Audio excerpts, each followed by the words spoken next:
Right. States. So, how are you doing?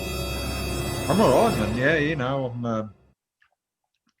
yeah, I'm just doing the do. I mean, as you sort of noted, this is like my eighth week of press, and it's not going anywhere. I'm one of these foolish individuals, a rare one to be fair, that says says to the press person at the label, "Oh, just I'll do whatever, man. You know what I mean? Just send me everything, and Right. I'll do everything." So unfortunately, everything means literally everything, So, but it's all right. I'm not complaining. The day I will be worried is when people like don't want to talk about the band anymore. So that's the day Yeah. when I'll worry. Yeah.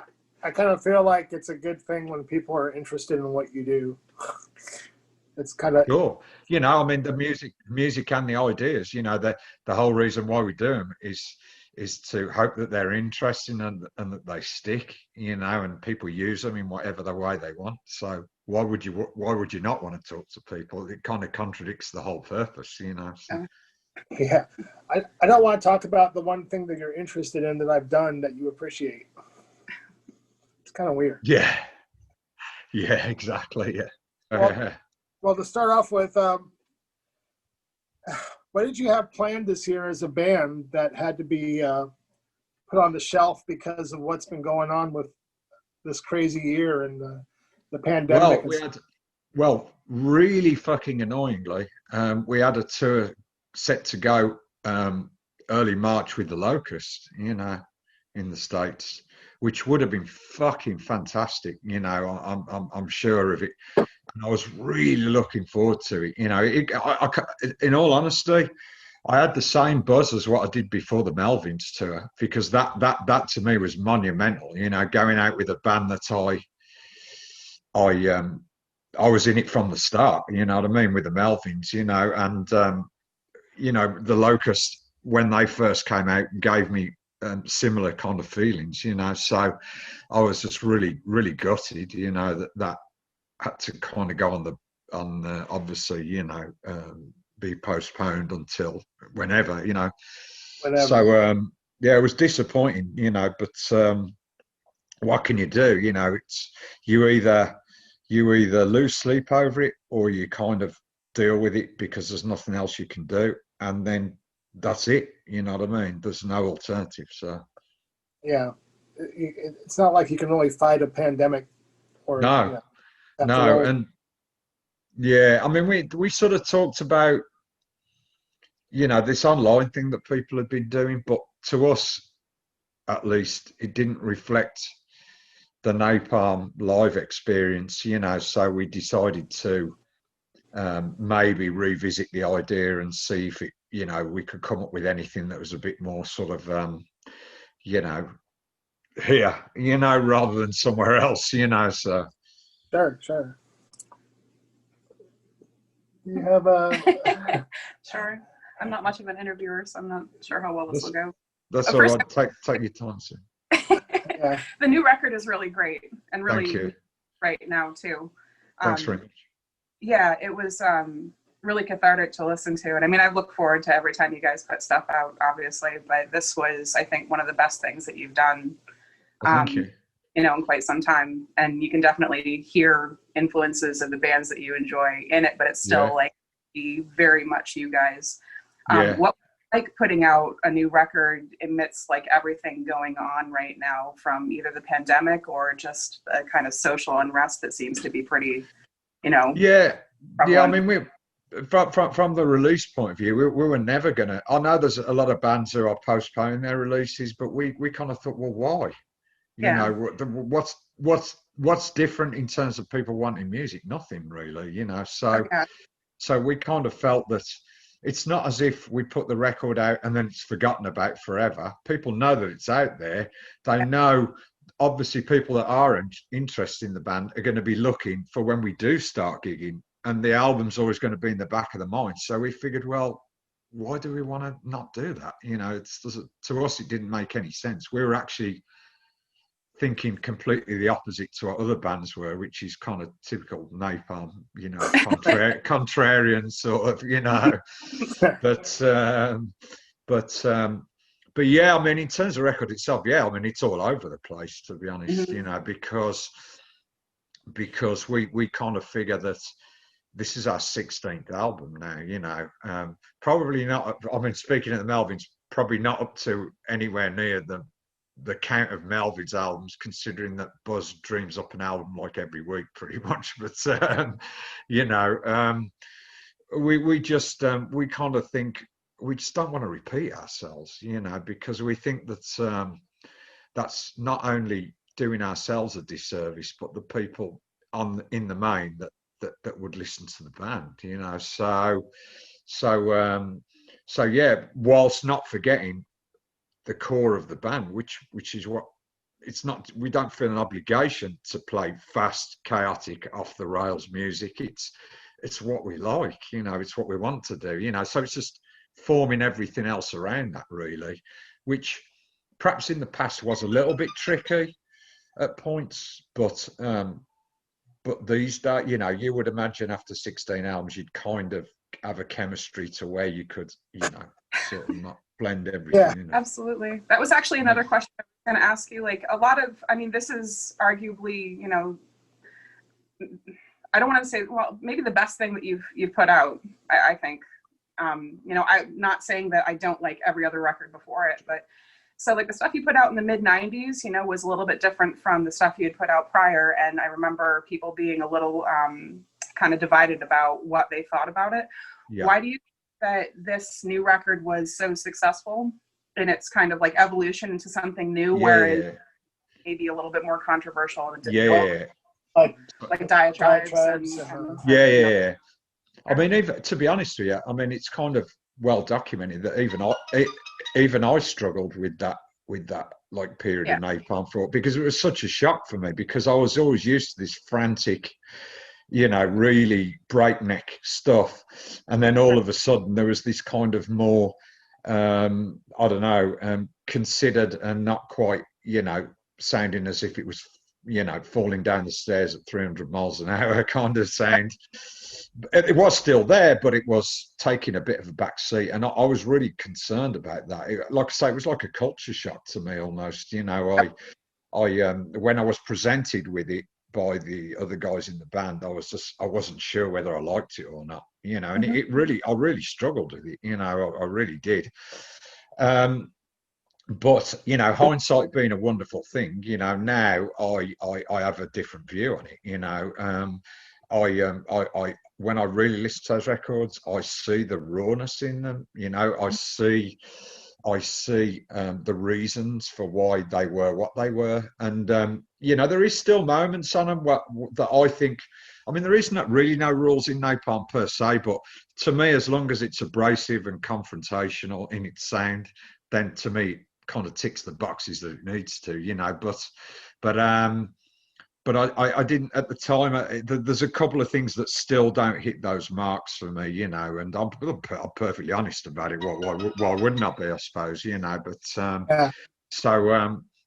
so yeah, I can live with them now, you know, definitely more so. But I just think that perhaps people weren't similar to me, I suppose. People weren't really ready for those albums at the time, maybe.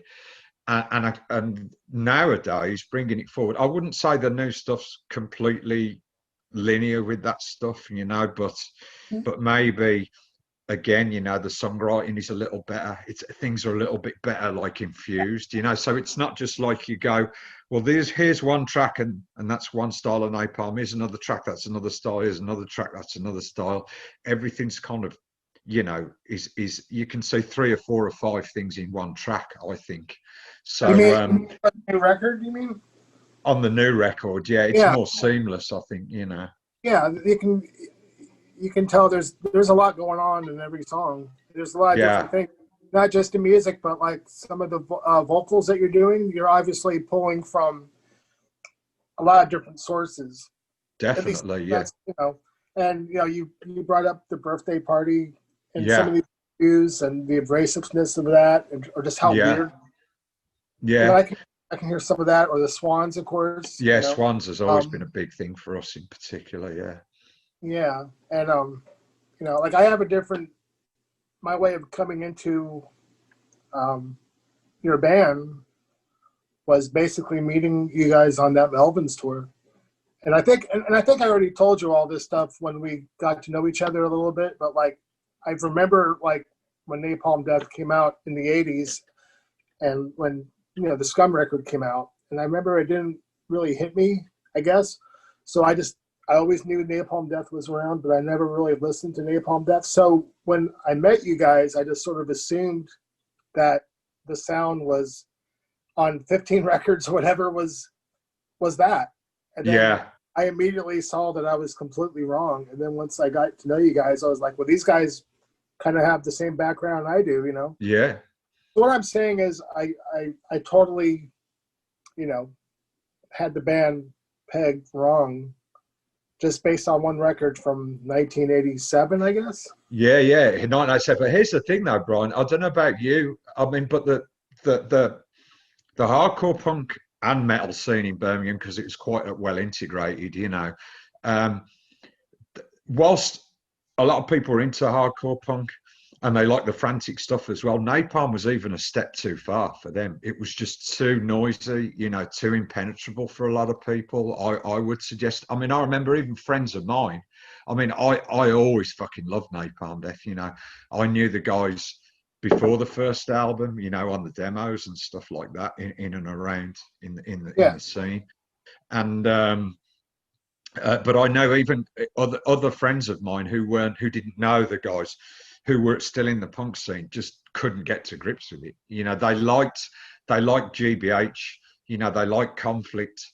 They liked I don't know, whatever, maybe Uniform Choice. Whatever you can come up with. But they didn't like Napalm Death. It was too much. It was just too noisy, too impenetrable. I think that's what I kind of thought at the time. Which makes me seem like a fuddy-duddy, but I was, I guess you were like a tape trader sort of person too. Yeah. So I think at the time I just thought it was kind of funny, I guess, And then on tour, Shane handed me Apex Predator, and I was like, well, I have this completely wrong, Totally. Yeah. I really liked it, and I love the new record, and it just hits all the right spots, and it seems like it came out at the current time. But yeah, I guess I'm explaining why I just didn't pay attention for a long time. Yeah, but the thing is though, mate, I mean, that's life, you know what I mean? Everything's subjective, and everything really in the ideal world would, should be subjective, so people hear different things differently, and there's no good or bad to that. It's just the way things are. I mean, I of course I understand. I mean, I suppose this sounds a bit obvious, but I completely understand that 99% of the world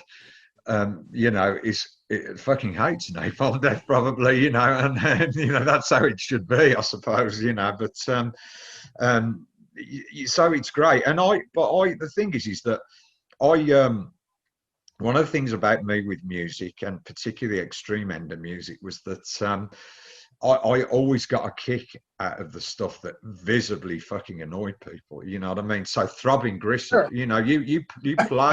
you play some of that Throbbing Gristle stuff, and not only music but the videos, the early performance videos that they did, with the sound that was just fucking reverberating, around this place, and it just drives people insane, And then the visual of Genesis P. Orridge making out with some dude while he's on stage. I know the one you're talking about. Yeah. Well, that was what people thought about the Melvins when they first came out, when they toured the U.S. for the first time in '86, and I met them. People absolutely hated what they were doing, and they didn't really want to hear a band playing 6-minute long Black Sabbath influence, Swans, Black Flag kind of influence, really pressing stuff, and people absolutely hated them. And I just thought, well, this is really great. And the fact that it annoyed people was just kind of, I guess, an extra bonus. Yeah, absolutely. I mean, just my own little backstory with that, actually. So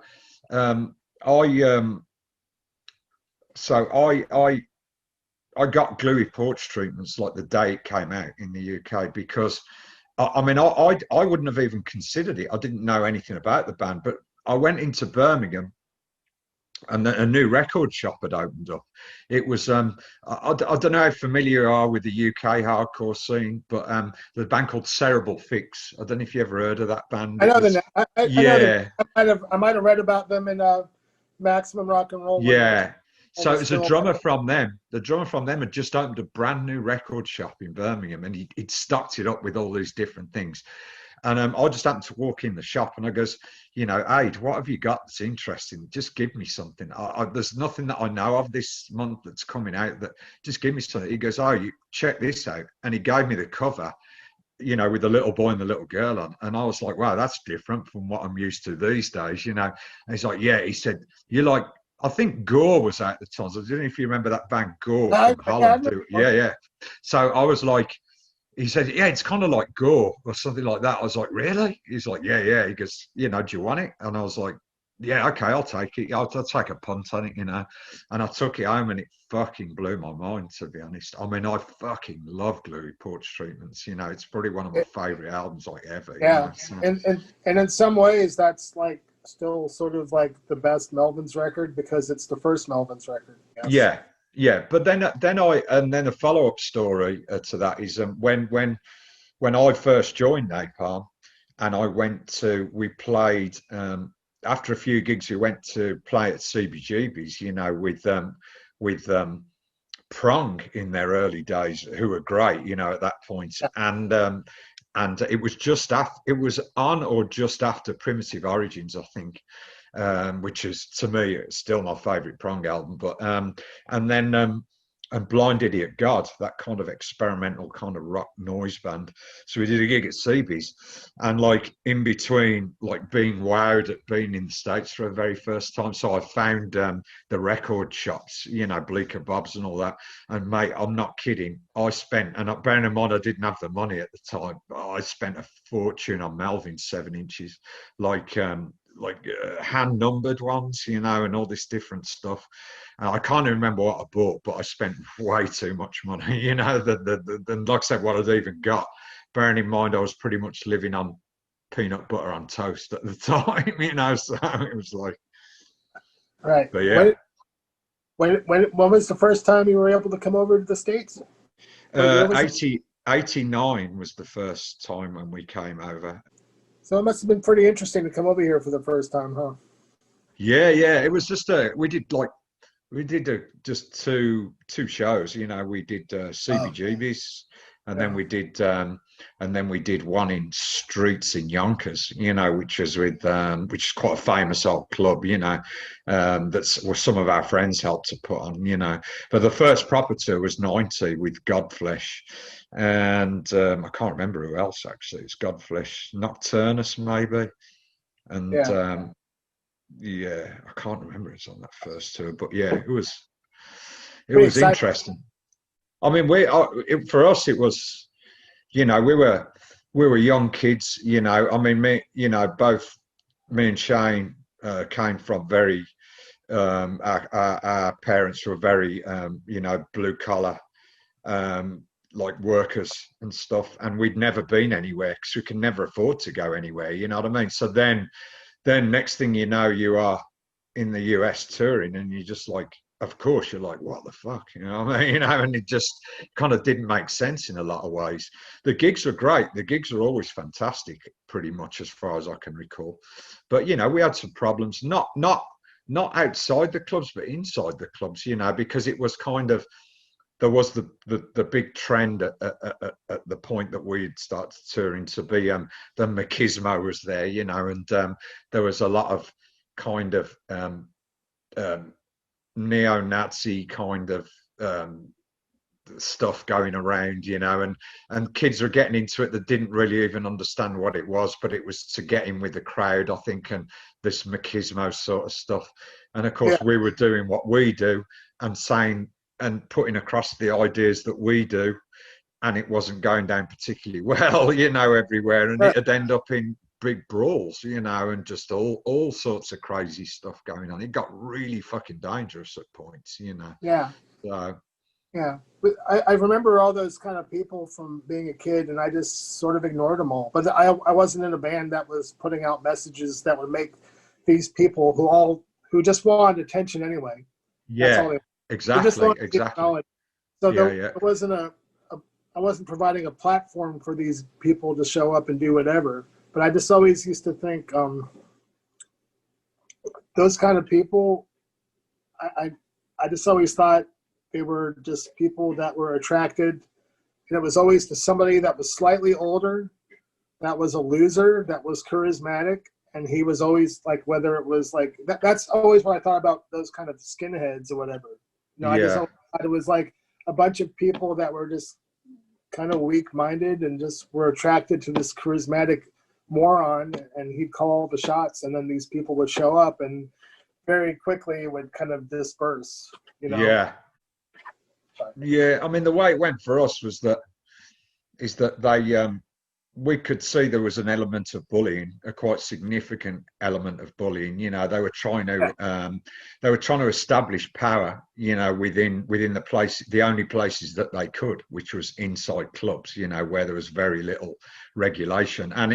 And you know, the problem is that people getting hurt, you know, and I at that particular time, I was a bit more revved up about it than what I am now. Now I try to be conciliatory, you know, and try to kind of, where I need to, talk with people about stuff and not feel the need to go and slug someone about it, you know. But it's like, then I was really revved up, you know, and I was, to me, it just felt like it seemed that it was in danger of swamping the kind of general scene, you know, and it just felt really toxic, you know, and naively or not, you know, I couldn't accept it. I was like, no, I'm not having this, you know. I mean, this is not fucking right, you know what I mean? You know, and if people are going to come to gigs like this and have to look over their shoulder to not worry that some fucking meathead's going to try and take them out, you know what I mean? I was like, no way.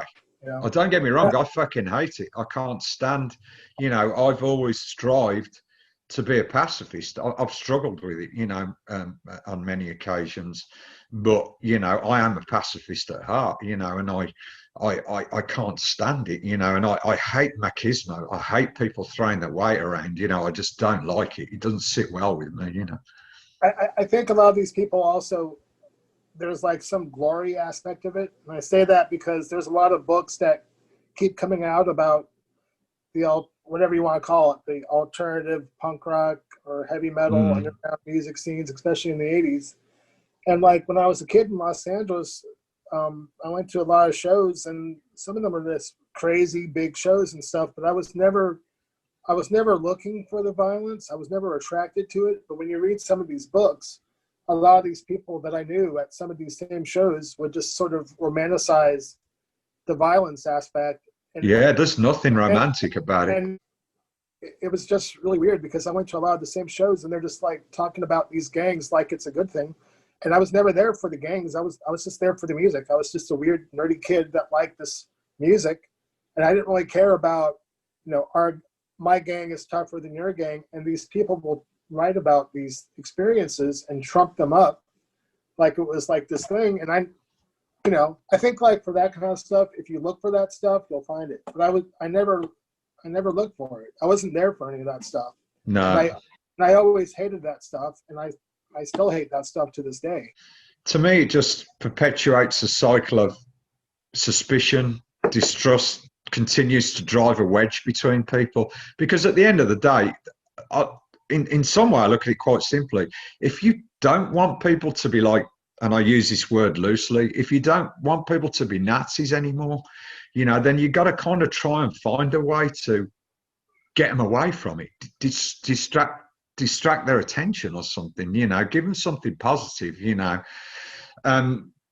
You know, I mean, there's going to be occasions perhaps where things do get confrontational because it's going to go that way, whichever way you slice it. Now, no matter how much you try and pacify things, you know. Was this record sort of written over this 5-year period between the last record and now? Okay, so here's the thing. So lyrically, it's actually very specific, but the actual use of language is more metaphorical. And, you know, I mean, whenever I write lyrics, I'm a fucking language nerd. You know, you're talking about nerds, you know, I'm into the art of expression. You know, I see it as an art, much like you do, you know, the pictorial essence of art, you know, because I think sometimes you look at bands, albums, lyrics, song titles, and you just go, couldn't they have kind of stepped back and thought about that a little bit? I've heard that used to turn a phrase like a million times before, you know, and it's just like swirling maggots and whatever. Yeah. So I try to consciously you know, swerve that a little bit, you know what I mean? Because I everything, art is a 360 thing for me. You could have the best music in the world, but you could have lyrics that just look like an afterthought, you know what I mean? So I want everything to be strong, if it can be, you know what I mean? I know it's all subjective, but, you know, if it can be. Yeah. So with this new album, with every Napalm Death album, I've always tried to be current, because I think if you're really general about stuff, sometimes if you are trying to make these points about the human world, you know, to me you have to be quite specific, because again, the generality of things I might agree with what you're saying, but if it doesn't have hooks into the situation that we're living in right now, people are less likely to pay attention to it and to the ideas almost. So with this new album, when I started writing the lyrics, we could see a visible rise in the marginalisation and dehumanisation of people, you know, in the sense that governments were now starting to use this language. You know, I mean, dehumanisation, marginalisation of certain groups of people in life has always been there. I mean, it's nothing new, you know what I mean? But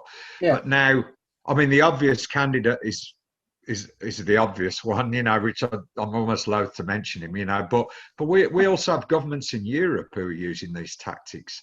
You know, it's got to the point. I mean, I use, there's two examples that I use for interviews basically on this thing that to kind of illustrate it. So first of all is people that are migrating across continents, you know, which is quite a heavy flow at the moment of people escaping violence, war, and to be honest, people that just want to attain a little bit more dignity in their lives. You know, they want to live in a safe place, and to me, the language that's used about those people in some quarters, the way they are looked upon as somehow completely different to other human beings, you know, I just find to be, you know, what, inhumane, I guess is the simple way to put it.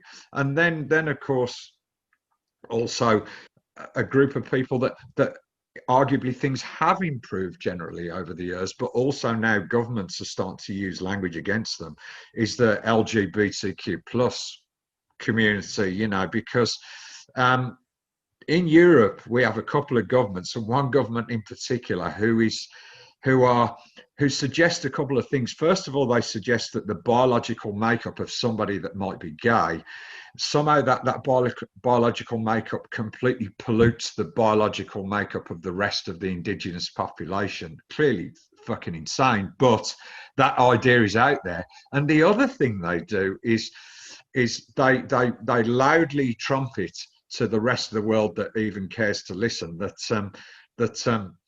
they have gay-free zones in their country now, that there are areas in the country where gays just do not, you know, are not part of the population at all in particular cities. So the way they're doing it is suggestive, but it's, of course, it's also there to demean, you know, and dehumanize and all the rest of it.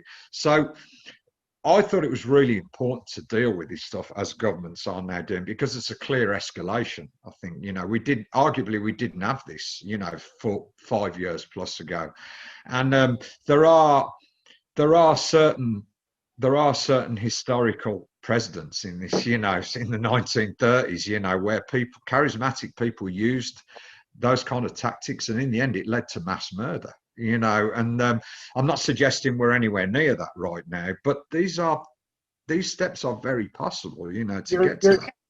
you're basically saying, like, when you talk to people that when they think back about things like the Holocaust and those events, and well, that would never happen now. And it's like, are you really sure that could never happen?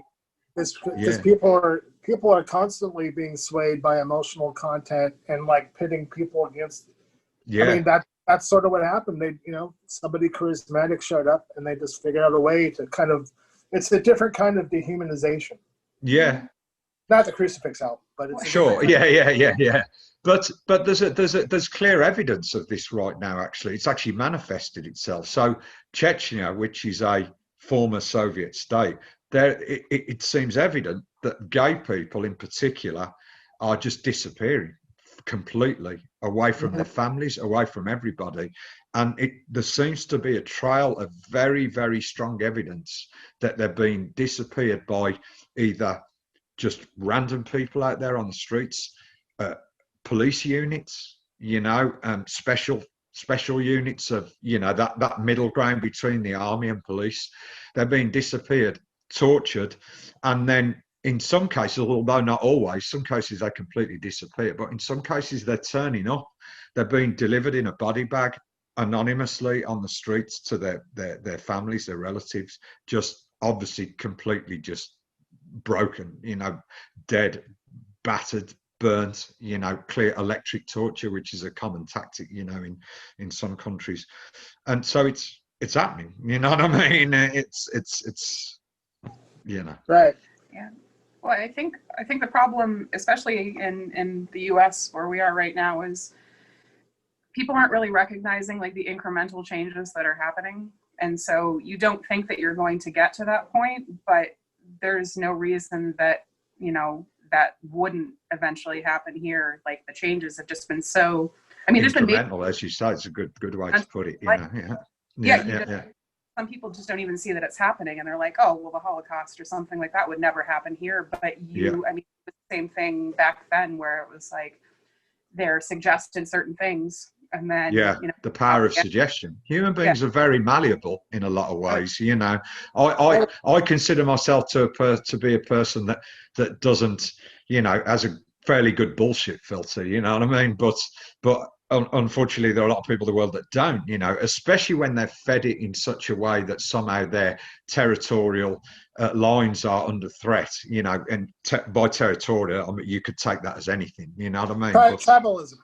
Yeah, exactly. So I think it's very real, and quite simply, as a conclusion, I suppose, I just wanted, as I always do, I just wanted Napalm Death, for what it's worth, to be the antithesis, within the album, to just simply stand up and say, no, not fucking acceptable, fellow human beings, it's no, and fucking no again, you know what I mean? It feels like a lot of people have forgotten what it's like to be a human being. We watched this film that came out recently called The Social Dilemma. And I'm guessing that you don't have a Facebook page or anything like that. No, I don't know. And I'm sure I'm sure that resonated really poorly with you initially when all that stuff came out. And I'm sure you've talked to other people about, a lot of that stuff really has a huge influence. It almost shapes the world. And the way we talk about this all the time, because I like to think that ultimately we use it for forces of good, whether it's we're trying to like carve out a modest living and having well-meaning, nice people support us, which is great. But the powerful underside of that is well documented, and it's just really weird how like it's almost like it just pits people against each other in this sort of like people are more divided. It feels like it's more divided now than ever. But if you just turn off the screen, it doesn't exist. Yeah, sure. And people communicate through that, and it's just a really weird situation. It's like the machine over. So it's a hard thing to reconcile at times. Yeah. I've mixed about social media specifically. I've mixed feelings about it. I'm not on their person. The band is actually Shane kind of takes care of all that stuff, and a couple of other people. I'm not on there myself, so I don't see a lot of the stuff. I'm not afraid to be on there, if I'm honest, because I do have a good bullshit filter. And I think that I can't be offended. You know, this is the ironic thing. You know, I talk about a lot of stuff that's quite close to the, you know, that cuts to the bone. I think, you know, myself, but I'm not offended. You know, by what people can say whatever they want about me or to me. I don't give a shit. You know what I mean? But it's like, Sure. But at the same time, you know, I also think that arguably, I mean, you might have a different view on this, but it's perhaps what, aside from all the bullshit algorithms that are out there trying to, you know, pull it one way or another without people doing that themselves, you know, I actually think in some ways it's quite a good thing, because if it can't be controlled, and it is one of the last platforms of free expression out there, I actually feel quite uncomfortable with it being too heavily, you know, suppressed. Do you know what I mean? Yeah, sure. But, well, I think a lot of people go on there to fight about things, though, also. I mean, one of the biggest problems I have about it is you kind of, like, I think there's a lot of people who use that as their primary form of contact with other people, especially now when we're all so isolated from each other because of the pandemic. Yeah. And then they kind of, it seems like they forget that the person that they're insulting or yelling at or whatever, or talking to, is an actual human being. Yeah.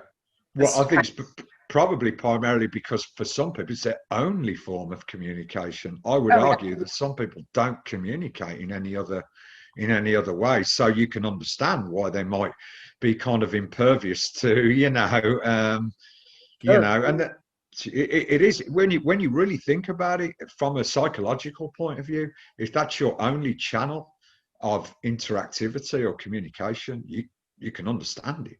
Do you know what I mean? Me personally, I would fucking hate that. You know, there's a wide world out there, you know, and I you know, I'm a very simple person in many ways. I see, I know this sounds a bit hippy dippy, but I don't give a fuck, you know, but I go down to the beach and I see beauty in sea storms, you know, which is like literally 2 minutes down the road from me. You know, I see beauty in seagulls fucking walking on the beach, you know, in the worst fucking UK weather, and that's pretty bad, you know what I mean? So I that stuff like that speaks to me, you know. So I like to think I have a very rounded view of the world, you know, which has helped me to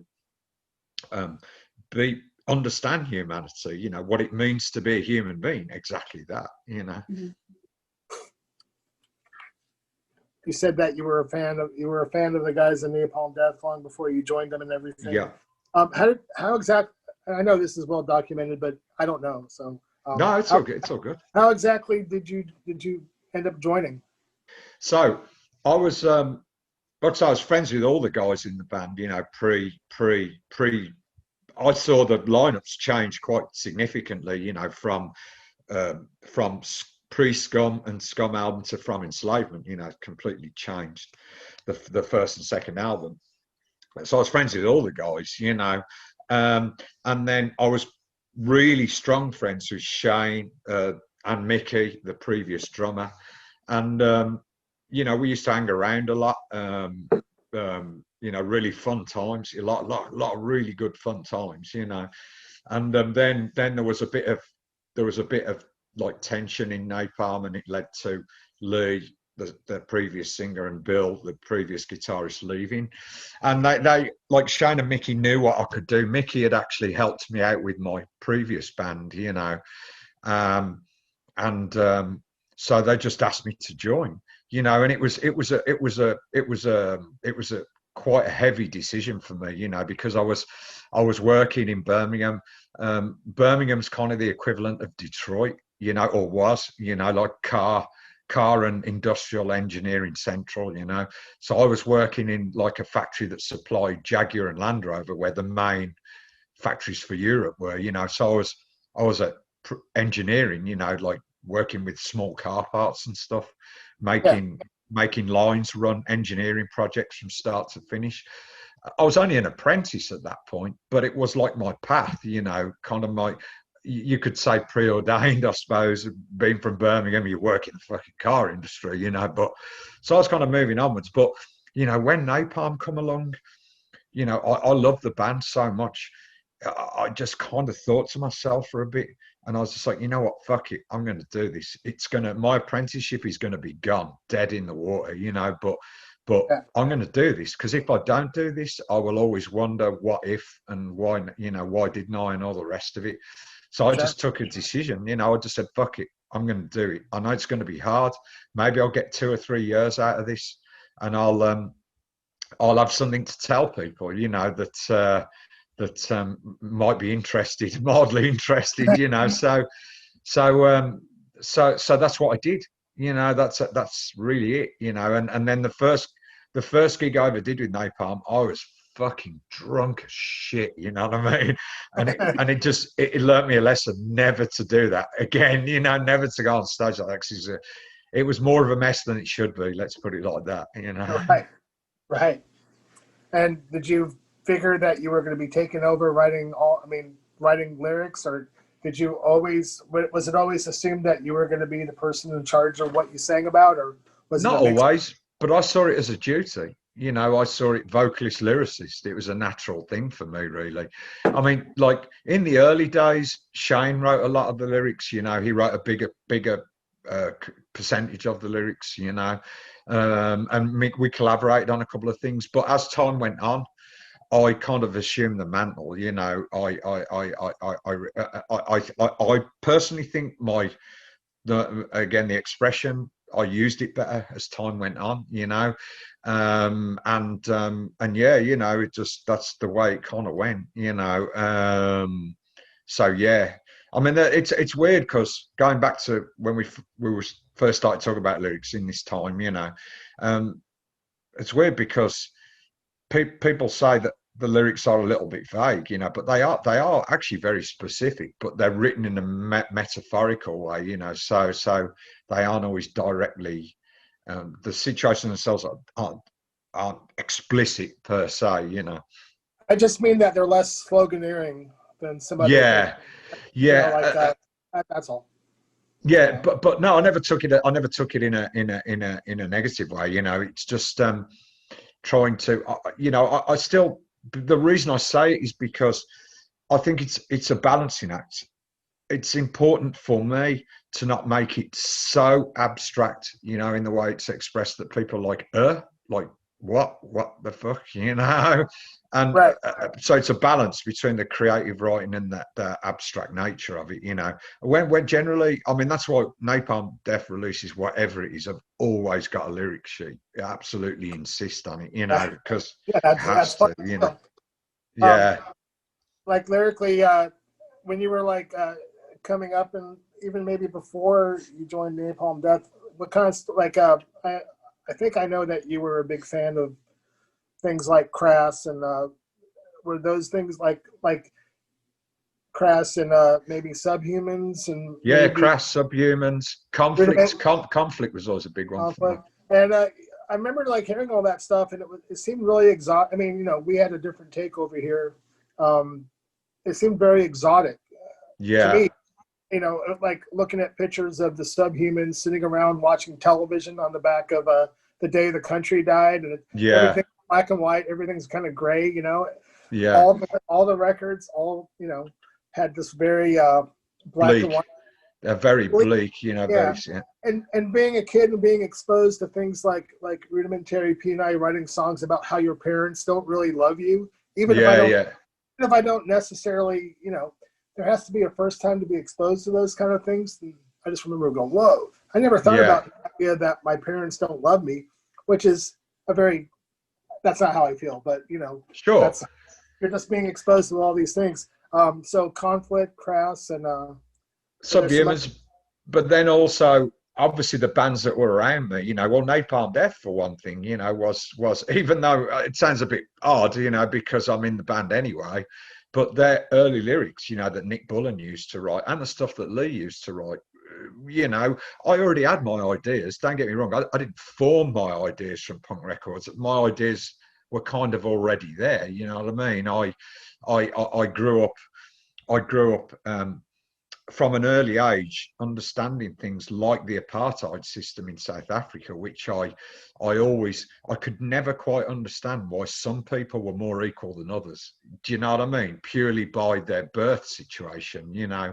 And so I already had those ideas. I from a very early age, I couldn't stand the concept of unfairness. You know, it just didn't never sat well with me, you know, to put it mildly, you know. And then, you know, my dad was a trade union rep, so I was, you know, I would see sometimes the literature and stuff, you know, talking about these things on a more internationalist kind of, you know, outlook, you know. So I always kind of came from the left, you know. But then later on, I was exposed to, you know, in technical terms, the kind of anarcho-syndicalist kind of view, which was apolitical. You know, people always say, oh yeah, that's left-wing shit, you know, but it wasn't that stuff. It was actually pushing away both left and right, you know, as very divisive things, you know. So I kind of I've always sat between these two fences, you know, between the, yes, I'm on the left, but and then the next morning waking up going, you know what, I fucking hate politics as it's understood, you know what I mean? You know. Yeah, sometimes you gotta take a breather, you know. Yeah. And you know, at the end of the day, mate, as I always say, if politics as we know it doesn't satisfy the end game, and the end game to me is the liberation of human beings and the liberation of other sentient beings. If it doesn't achieve that, then what's it worth at the end of the day? What is it worth, you know?